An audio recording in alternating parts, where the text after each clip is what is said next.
Сјајот и бедата на урбаниот скопски живот. На само неколку километри од центарот на главниот град, наспроти бронзата и мермерите, се случува вистинска хуманитарна мизерија. Ова е сликата што не затекна во некогашниот дом Ранка Милановиќ во Скопје. Деца боси, со барталава облека разиграни во отпадот, искршени прозорци, стаорци низ дворот, ужасна реа. Во овие услови живеат околу 100 бездомници во напуштената установа. Некогаш во ова установа беа сместени деца и младинци со нарушено поведение. Денеска во некогашниот дом Ранка Милановиќ се сместени околу 30 семејства. Депонија, никакви услови, непријатна миризба. Некогашната установа Ранка Милановиќ заборавена во времето. Пред да се влезе во просториите каде што спијат, мора да се стави маска, барем така не предупредија, поради неподносливата миризба во собите.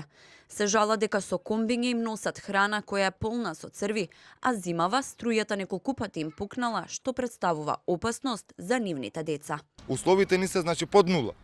Катастрофа, ни носат храна што не може да јадат ни свињиве.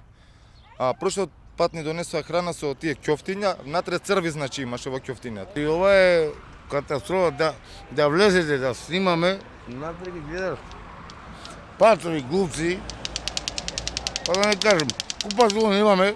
Бараат од државата да им се овозможат услови за достоинствен живот или пак да бидат барем преместени на друга локација.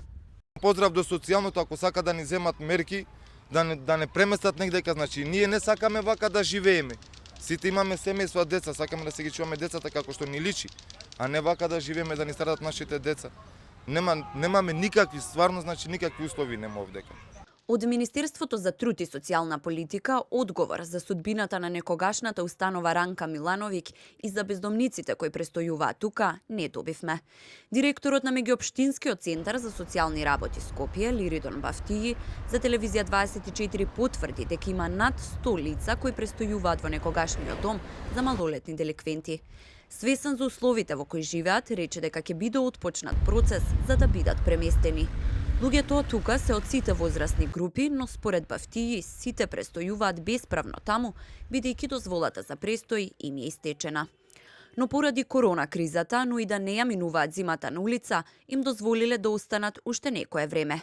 Додека надлежните се сетат да создадат услови за бездомните семејства, нивниот живот ќе биде огледало на состојбата во државата. Бронзата и мермерот ќе останат како Потемкиново село на оваа слика во која денеска дзирнавме.